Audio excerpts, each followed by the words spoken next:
ಬೆಂಗಳೂರಿಗೆ ವಾಪಸ್ಸಾದ ರಾಜ್ಯಪಾಲ ಥಾವರ್ ಚಂದ್ ಗೆಹ್ಲೋಟ್ ಮಧ್ಯಪ್ರದೇಶದ ಇಂದೋರ್ನಿಂದ ವಿಶೇಷ ವಿಮಾನದಲ್ಲಿ ವಾಪಸ್ಸಾಗಿದ್ದಾರೆ.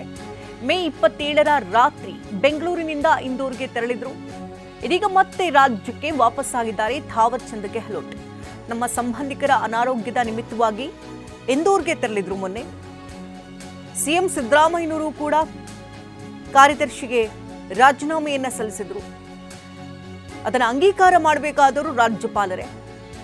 ಇವತ್ತು ರಾಜ್ಯಕ್ಕೆ ಮತ್ತೆ ವಾಪಸ್ಸಾಗಿದ್ದಾರೆ. ನಿನ್ನೆಯಷ್ಟೇ ಮಧ್ಯಪ್ರದೇಶದ ಇಂದೋರ್ನಿಂದ ವಿಶೇಷ ವಿಮಾನದಲ್ಲಿ ಆಗಮಿಸಿದ್ದು. 27ನೇ ತಾರೀಕು ಬೆಂಗಳೂರಿನಿಂದ ಇಂದೋರ್ಗೆ ತೆರಳಿದ್ರು. ಇದೀಗ ಮತ್ತೆ ರಾಜ್ಯಪಾಲರು ರಾಜ್ಯಕ್ಕೆ ಆಗಮಿಸಿದ್ದಾರೆ.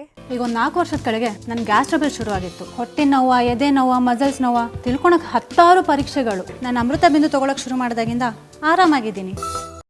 ಸಿದ್ದರಾಮಯ್ಯನವರು ಸಲ್ಲಿಸಿರುವಂತಹ ರಾಜೀನಾಮೆಯನ್ನ ಹಿಂದೆ ಅಂಗೀಕರಿಸಿದ್ದಾರೆ.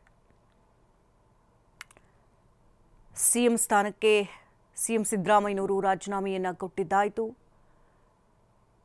ಸಾಕಷ್ಟು ರಾಜಕೀಯ ಚಟುವಟಿಕೆಗಳು ಕೂಡ ಗರಿಗೆದರಿದು ಸಿಎಂ ಸಿದ್ದರಾಮಯ್ಯನವರ ಮಾಜಿ ಸಿಎಂ ಸಿದ್ದರಾಮಯ್ಯನವರ ಬಣದಲ್ಲಿ ಯಾರ್ಯಾರು ಇರಬೇಕು, ಅವರ ಅಪ್ಟೇಷ್ಟರಿದ್ದಂಥವರಿಗೆ ಯಾವ್ಯಾವ ಸ್ಥಾನಗಳನ್ನು ಕೊಡಬೇಕು ಅನ್ನುವಂಥ ನಿಟ್ಟಿನಲ್ಲಿ ಕೂಡ ಸಿದ್ದರಾಮಯ್ಯ ಹೈಕಮಾಂಡ್ ಒಟ್ಟಿಗೆ ಚರ್ಚೆಯನ್ನು ನಡೆಸಲಿದ್ದಾರೆ.